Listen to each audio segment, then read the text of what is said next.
하나님의 말씀 시편 3편 5절과 시편 4편 8절 두 군데를 우리 합독하겠습니다.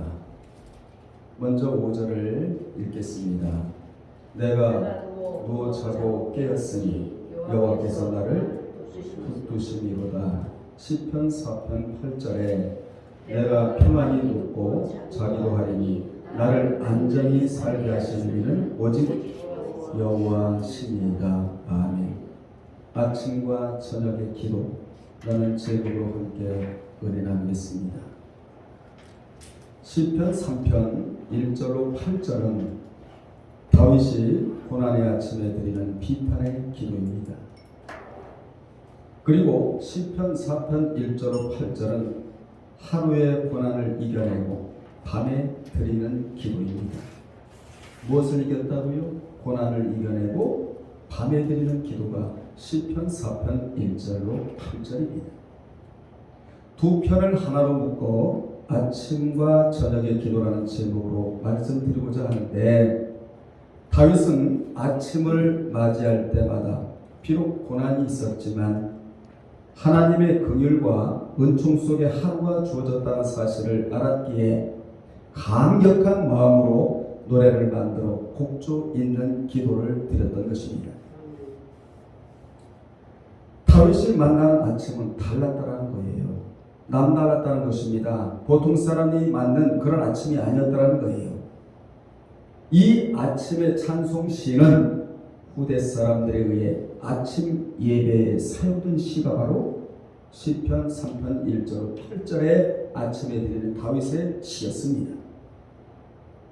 여러분, 다윗이 만나는 아침은 달랐다. 여러분도 오늘 말씀을 들으면서 내일부터는 아침이 달라야 돼요. 그러면 우리는 아침에 일어날 때 어떻게 일어나야 하느냐?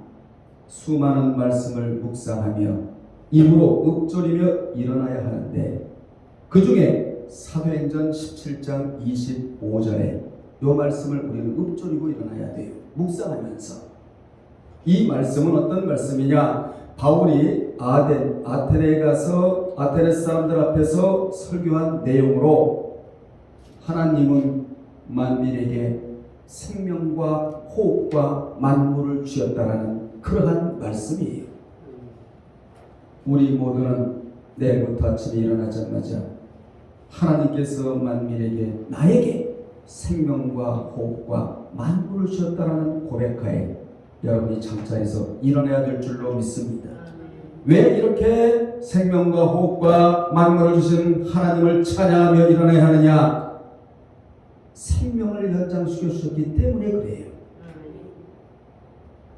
얼마나 중요한지 모릅니다. 하나님이 오늘을 살라고 우리의 생명을 연장시켜 주셨기 때문이다.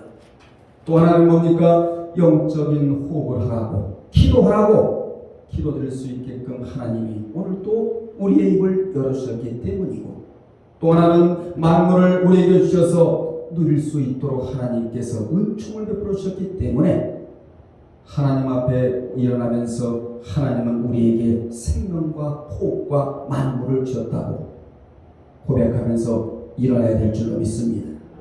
이 중에 하나만 없어도 우리는 살아갈 수가 없어요. 알고 보면 이 세 가지가 매일매일 우리를 살리고 있다는 것입니다. 다윗은 아침의 기도와 밤의 기도를 드리는 자였습니다. 그는 아침의 기도로 시작하고 밤의 기도로 마감을 한 자였다. 그가 아침과 저녁에 기도할 때는 언제였느냐? 평안할 때가 아니었어요. 기가 막힐 때였어요. 이는 아들인 압살롬이 자신의 왕권을 찬탈하려고 반역을 일으켜 지금 쫓겨다니는 때가 바로 아침과 저녁에 기도할 때였습니다. 그는 그러한 상황에서도 우리 하나님이 나의 도움이 되실 것을 믿었기 때문에 끝까지 아침과 저녁의 기도를 놓지를 않았다는 것입니다. 물론 낮에도 기도했지만 말이에요. 그는 기도를 놓는 순간에 모든 것이 실패로 돌아간다는 사실을 알았어요. 여러분의 삶에 기도를 놓지 않기를 바랍니다. 어떤 기도 말입니까? 아침과 저녁의 기도를 놓지 말아야 된다 이 말이에요.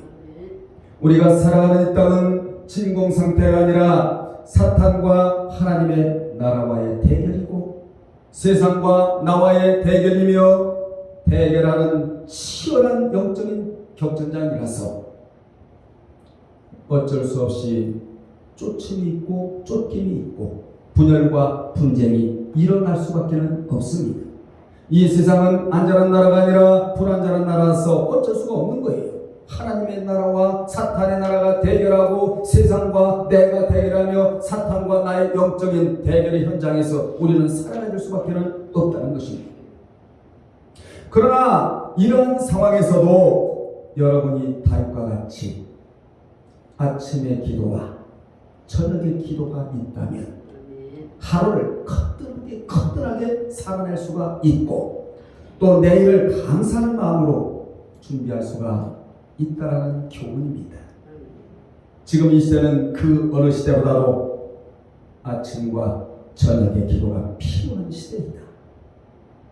거기에다 한 가지 추가시킬 것은 말씀을 붙들고 살면 결국 승리자가 되지만 이것을 놓으면 결국 패배자가 되어 미래를 어둡게 하고 만나라는 사실을 이 시간 기억하시기를 바랍니다. 그러면 고난의 아침에 드린 다윗의 기도의 내용이 뭐냐? 물론 아침의 기도겠죠? 첫째, 많은 대적들의 억압과 조롱이 많다는 기도였습니다. 시편 3편 1절로 2절에 보면 다윗이 그의 아들 압살롬을 피할 때 지은 시로 여호와여 나의 대적이 어찌 그리 많은지요 일어나 나를 치는 자가 많으니이다. 많은 사람이 나를 대적하여 말하기를 그는 하나님께 구원을 받지 못한다 하나이다 셀라 이렇게 다윗이 고백을 하고 있는데 이 고백은 기도로서 고난의 아침에 드린 많은 대적들의 억압과 조롱이 많다는 기도였어요. 여러분 다윗에게는 유난히 대적자들이 많았는데 그 이유는 그를 통하여 이어지는 생명 계대를 끊으려는 마귀의 술책이 거기에 있었다는 것입니다. 마귀는 기도하고 말씀대로 살려고 하는 다윗을 끊어버리면 다윗으로 하여금 생명 계대가 치명적 손실을 가져온다는 것을 알았어요. 이같이 다윗은 수많은 대적들에 둘러싸여 있었지만 그는 늘 무슨 기도? 아침의 기도와 또 무슨 기도? 저녁의 기도를 쉬지 않았기에 그 대적들의 손아귀에 들어가지 아니하고 거기서 벗어날 수가 있었다 그 말입니다. 당시 수많은 대소 신료들이 다윗을 배반하고 반역자의 편에 섰어요. 우리는 하나님 편에 서야 하고 진리 편에 서야 합니다. 아멘. 두 편에 서야 돼요. 하나는 하나님 편에 서야 되고 하나는 진리 편에 서서 살아야 해요. 여러분의 미래가 있다는 사실을 기억하시길 바랍니다. 당시 수많은 대소신료들이 다윗을 배반하고 반역자 압살롬 편에 섰어요. 이것은 그에게 충격적인 사실이었습니다. 더 기가 막힌 사실은 자신을 대적하는 반역자의 우두머리가 남이 아닌 자신의 아들이었다는 것입니다. 그러니 그가 겪은 고통을 이루 말할 수가 없었습니다. 그래서 그는 기도하지 않고는 단 하루도 버틸 수가 없었다. 그는 기도하고 하나님은 그에게 소망을 주시고 여러분 기도하는 자에게 하나님이 소망을 주시거든요. 그 소망으로 오늘도 내일도 살아갈 수가 있었다. 저와 여러분은 무엇 따라 살아가야 되느냐? 소망 따라 살아가야 된다는 거예요. 이 소망은 누가 주시느냐? 사람이 줄 수는 없습니다. 하나님이 주신다는 것이죠. 기도하는 자에게 하나님이 소망을 주시는데 우리는 이 소망 따라 오늘도 살고 내일도 살고 모레도 살고 천국 갈 때까지 무엇 따라 살아야 되느냐? 소망 따라 살아야 된다는 것이죠. 세상 사람들은 희망 따라 살아요. 희망은 막연해요 어찌 보면. 그러나 우리는 정확합니다. 천국이라는 것이 우리 앞에 펼쳐져 있잖아요. 소망 따라 살아야 되는데 다윗은 무엇 따라 살았느냐? 소망 따라 살았다는 거예요. 따라합시다. 우리에게는 소망이 있다. 반드시 우리에게는 소망이 있습니다. 당시 많은 사람들은 다윗이 하나님께 도움을 입지 못한다고 이전에 보면 조롱을 했어요. 하나님께 버림을 받은 자라고 조롱하며 저주를 했는데 심지어 압살롬을 피하여 가는 도중에 많은 사람들이 다윗과 그의 모든 신하들 향하여 돌을 던지고 사울의 가문 시므이는 다윗을 향하여 너는 피를 흘린 자라고 저주하며 너는 사악한 자라고 했는데 여기 사악이란 단어가 벨리야알로 너는 너무 무가치하다, 무익하다, 파멸당할 자라고 저주하고 이방 나라로 꺼져버리라고, 야차 너는 유대 나라에 있을 자가 아니라 이방 나라로 꺼져버리라고 이렇게 저주했으며 여호와께서 내 나라를 내 아들 압살롬에게 돌리셨다, 내가 화를 자초했다 하면서 온갖 저주를 퍼대는 상황이었습니다. 이 상황에서 뭐가 있었다고요? 아침과 저녁에 기도가 있었다. 아멘. 많은 신하들 앞에서 엄청난 수치를 당하고 있는 다윗의 심정이 어떠했겠습니까? 그가 이 같은 엄청난 수치를 당하자 다윗의 충신이 옆에 보고 있다가 그 충신이 아비새거든요. 그 아비새가 그를 죽이자 왕이여 그를 죽입시다. 살려둘 수가 없습니다. 시므이는 압살롬의 백을 믿고 이 같은 말을 했는데 후에 압살롬이 죽고 다윗이 예루살렘으로 돌아갈 때 그가 요단강 앞에서 용서를 구하자 다윗의 마음이 얼마나 넓었는지 그를 살려줘요. 끝내 이 저주로 인해 솔로몬은 그에게 내가 내 부친 왕을 다윗을 저주했잖아, 저주한 것을 내가 안다고 하면서 여호와께서 내 악을 내 머리로 돌려보내리라 하면서 솔로몬의 명을 받은 분야에 의해 시므이는 죽게 됩니다. 여기서 우리는 중요한 걸 깨달아야 합니다. 악을 심으면 악의 열매로 거둡니다. 선을 심으면 선의 열매로 거둡니다. 선을 행하되 낙심하지 말지니 피곤하지 않으면 때가 이미 거둡니다. 여러분 무엇으로 심고 살아갑니까? 인간은 심는 대로 거둔다는 사실을 기억하시기를 바랍니다. 아무튼 이런 저주 가운데서도 다윗은 일일이 그들을 대적하지 아니하고 기도를 택했다라는 거예요. 얼마나 좋은 것을 선택했습니까? 여러분도 기도를 택하시기 바랍니다. 누가 믿거든 정죄하지 마시고 기도를 택할 줄 알아야 된다는 거예요. 두 번째, 역경 중에서도 흔들리지 않고 경건한 신앙을 갖겠다는 기도였어요. 3절로 6절에 3절에서 다윗은 하나님에 대하여 나의 머리를 드시는 자이십니다 라고 기도했는데 다윗은 하나님 앞에서 머리를 숙이면 하나님이 그 머리를 틀어주실 것을 믿었어요. 우리가 하나님 앞에서 겸손하면 하나님이 우리에게요 영성으로 갚아주세요. 아멘.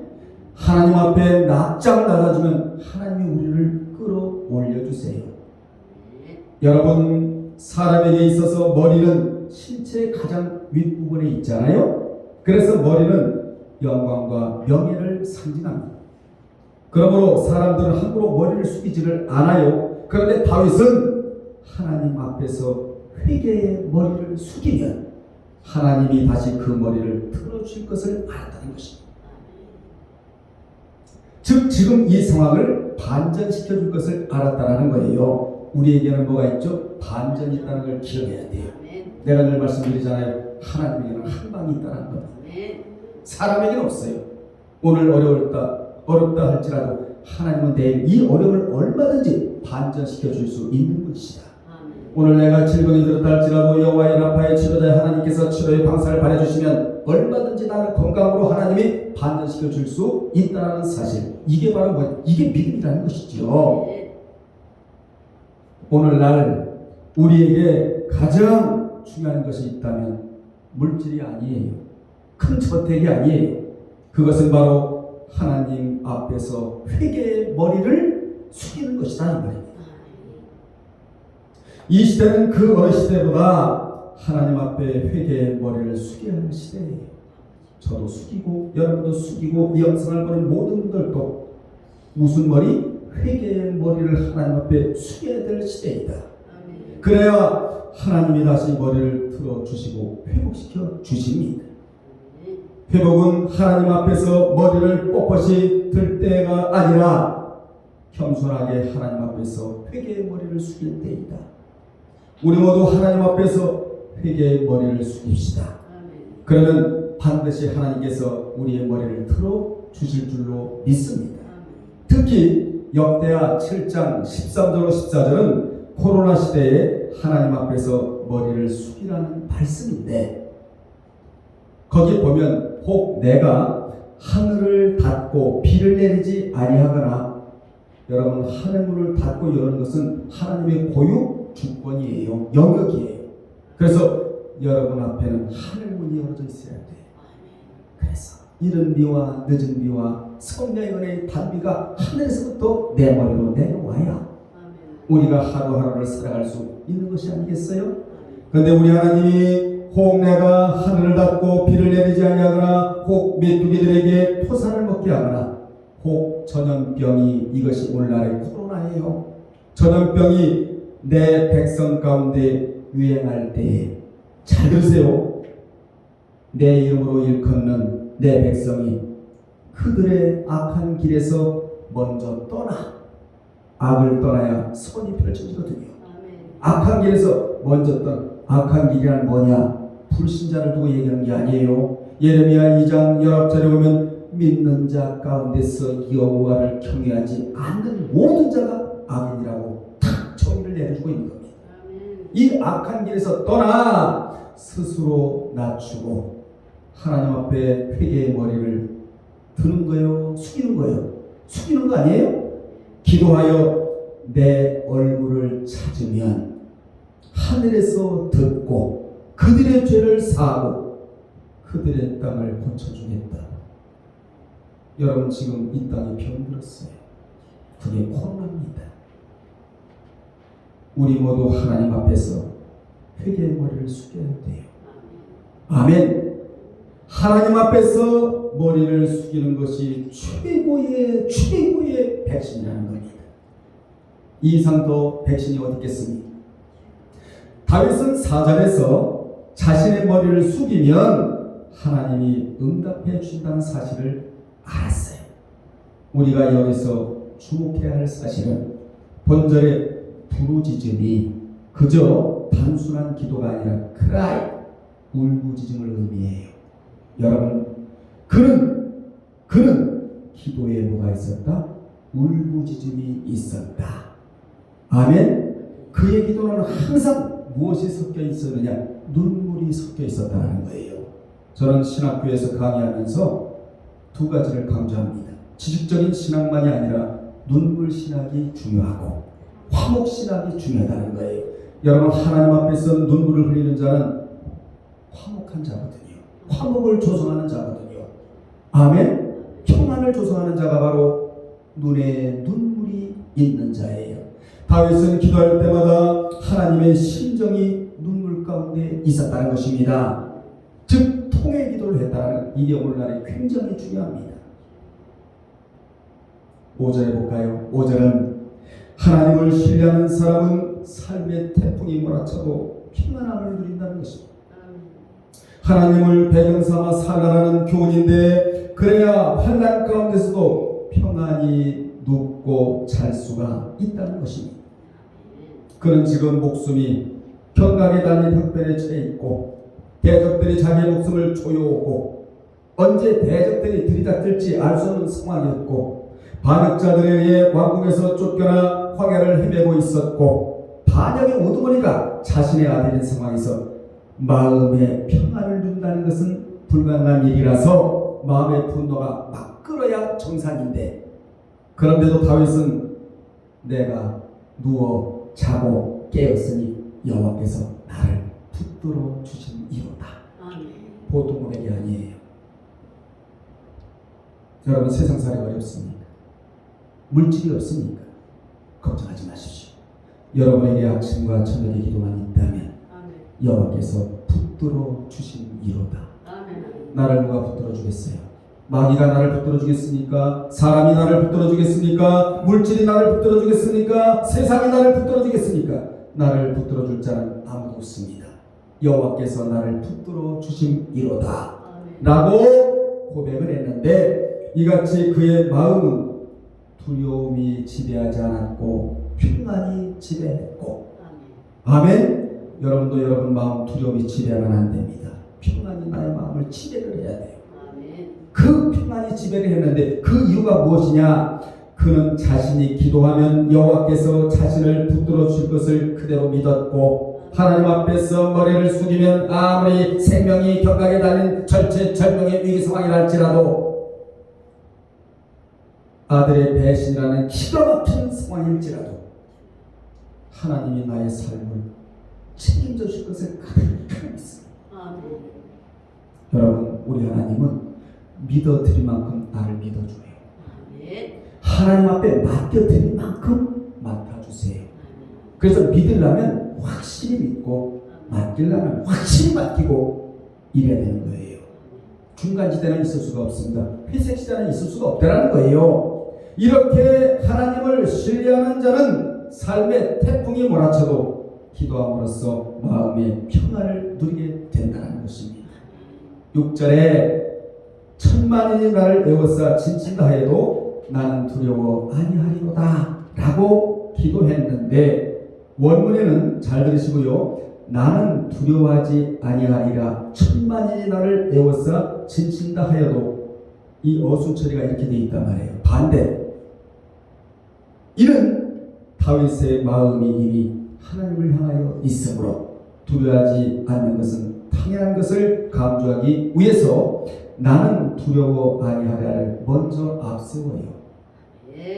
따라서 본절은 다윗이 여호와를 얼마나 신뢰하고 있었는지를 우리로 하여금 알게 합니다. 다윗은 여호와의 방패는 10,000명이 쏘는 화살도 문제없이 막아낼 수가 있으며, 여호와의 칼은 10,000명의 군사들을 순식간에 베어볼 수 있는 칼이라는 믿음을 가지고 있었어요. 그리고 인간이 아무리 강하다 한들 여호와를 당해낼 자는 없다, 이런 믿음을 갖고 있었단 말이에요. 하나님을 당해낼 자가 누가 있겠습니까? 그래서 우리는 하나님께 꼭 붙어 살아야 돼. 그럼 같이 묻어가는 거예요. 은혜로. 아멘. 따라서 그러한 여호와께 피한 자신은 아무리 큰 위험 앞에 놓여있다 할지라도 안전할 수 있다고 확신을 합니다. 그 기도는 불신의 기도가 아니었어요. 확신의 기도였다. 이같이 다윗이 알고 있는 하나님은 강대국 애굽의 초자연적인 재앙을 내리신 분이며, 애굽의 군사들을 홍해 속에 몰살시키신 분이시며, 여리고성을 고함만으로 무너뜨리신 용사이다. 그런 만군의 여호와께서 자신의 방패가 되어주시는데 감히 누가 나를 위할 수가 있겠는가? 그러므로 3절로 6절은 다윗은 너무나 심각한 위기상황과 역경 가운데서도 여호와를 향한 강한 신뢰로 인하여 자신이 평안히 눕고 깨며 원수의 어떤 공격에도 두려워하지 않는다는 신앙을 고백하고 있는 것이에요. 여러분, 저를 보십시오. 죄는 자백을 해야 되고 신앙은 고백을 해야 되는데, 최고의 고백은 아멘 주 예수여 오시옵소서라는 고백입니다. 여러분의 입술에 아멘 주 예수여 오시옵소서라는 고백이 여러분의 입술에 붙어있기를 주의 이름으로 축원합니다. 우리는 자백을 줄이고 신앙의 고백을 늘려야 될 사람이거든요. 세 번째, 여호와의 통쾌한 구원과 축복에 대한 기도가 7절로 8절인데, 다윗은 하나님을 향하여 구원의 축복을 간구해요. 여러분도 간구하세요. 하나님 나에게 축복해달라고 말이에요. 즉 다윗은 여호와 하나님에 대한 바른 신앙의 근거에 그분이 자신의 머리털 하나 상하지 않게 도우시리라는 사실을 확신 가운데서 멈추지를 않았습니다. 그런 확신을 바탕으로 그분의 도우심을 실질적으로 얻기 위해 그에게 간구하는 데까지 나아갔던 것입니다. 7절에 보겠습니다. 여호와를 긴급히 부르며 일어나시기를 간구하고 있습니다. 하나님이 일어나면 끝입니다. 그분이 누워 계시면 문제예요. 그는 하나님이 자리를 박치고 일어나 자신의 환경 속에 개입해달라고 요청을 합니다. 다윗은 이제 여호와께서 일하실 때가 되셨으므로 이제 지체치 마시고 일어나 하나님이 나의 삶에 개입해달라고 요청을 해요. 여러분께 기도하십시오. 하나님이 나의 삶에 개입해달라. 그분이 나의 삶에 개입하는 기적이 일어나거든요. 아멘. 여러분 사도행전에 이런 부분이 쫙 깔려 있잖아요. 다윗은 하나님이 일어나셔서 나의 모든 원수의 뺨을 치시며 악인의 이를 꺾어주셔야 한다고 7절에서 기도하는데 그는 자신이 당한 모멸감을 우리 하나님께서 갚아달라고. 저는 목회하면서 이런 경우를 많이 지금까지 체험해 왔습니다. 여러분 대적들의 입, 특히 시므이 같은 이들의 입을 잠잠케 하게 해달라고. 그리고 8절에는 여호와의 구원과 축복을 간구하면서 끝을 내요. 처음에 시작은 고난으로 시작했지만 내가 아침에 기도할 때 하나님께서 나에게 구원과 축복을 주실 것을 알았다 그 말입니다. 다윗은 지금 분명 절망의 골짜기를 지나고 있습니다. 어두운 터널을 지금 지나가고 있습니다. 그런 가운데서도 그는 하나님에 대한 신뢰로 인해 절망의 골짜기를 벗어나고 있는 거예요. 절망의 골짜기를 벗어나야 희망의 봉우리가 보이는 거 아니겠어요?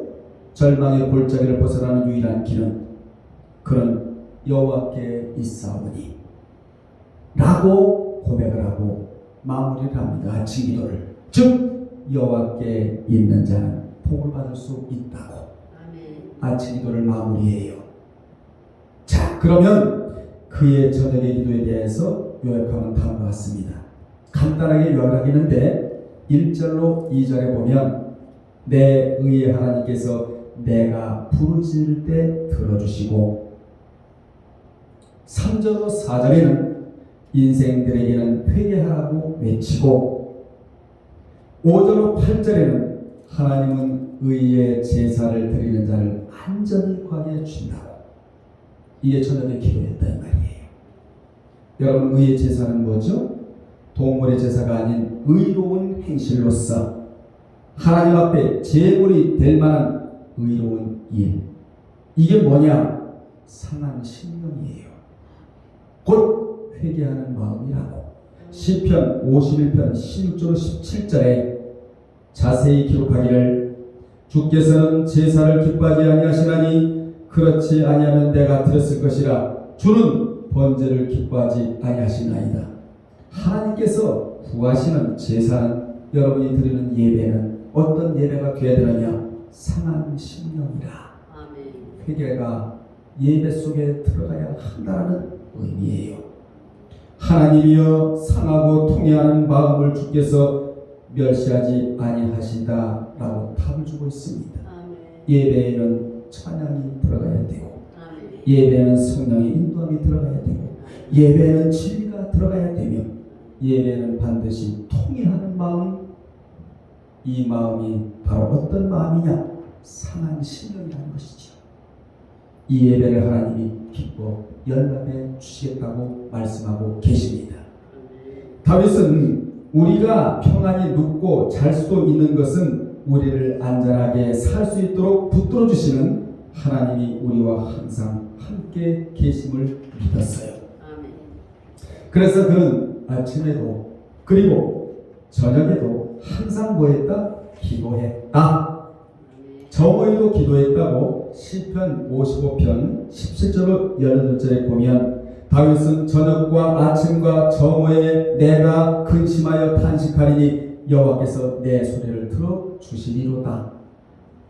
세 때를 거쳐서 기도했대요. 아침에도 기도해요. 정오에도 기도해요. 저녁에도 기도해요.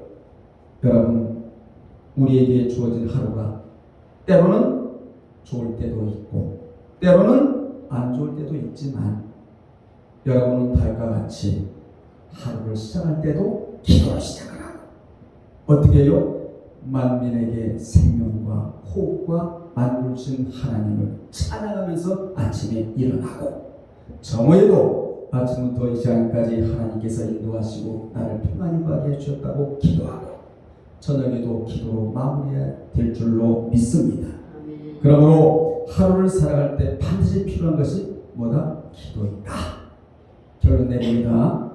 우리가 하루를 살아갈 때 온갖 영적인 대적과 대항하며 살아가는 데 있어서 그 삶의 뭐가 방법이 어떤 무기나 어떤 것을 의존하는 것이 아니에요. 가장 탁월한 방법, 가장 강력한 무기는 따라합시다. 아침과 크게요. 아침과 저녁에 프로슈코마이 뭐죠?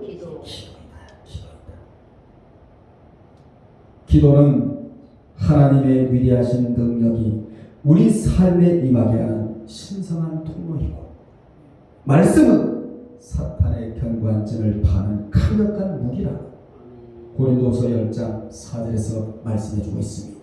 기도는 하나님과 나와 관계를 이어주는 신령한 통로이고 신성한 통로이고 말씀은 사탄의 강력한 진을 파는 견고한 진이다.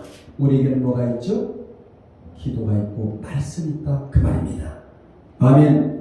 우리가 다윗같이 아침과 저녁에 기도할 때 결국 하나님이 얼굴을 들어 우리에게 비춰 주실 것이고 주께서 내 마음에 두신 기쁨은 그들의 곡식과 새 포도주가 풍성할 때보다 더할 것이며 우리가 평안히 먹고 자기도 하고 또한 안전하게 살도록 해 주신다 그 말이에요.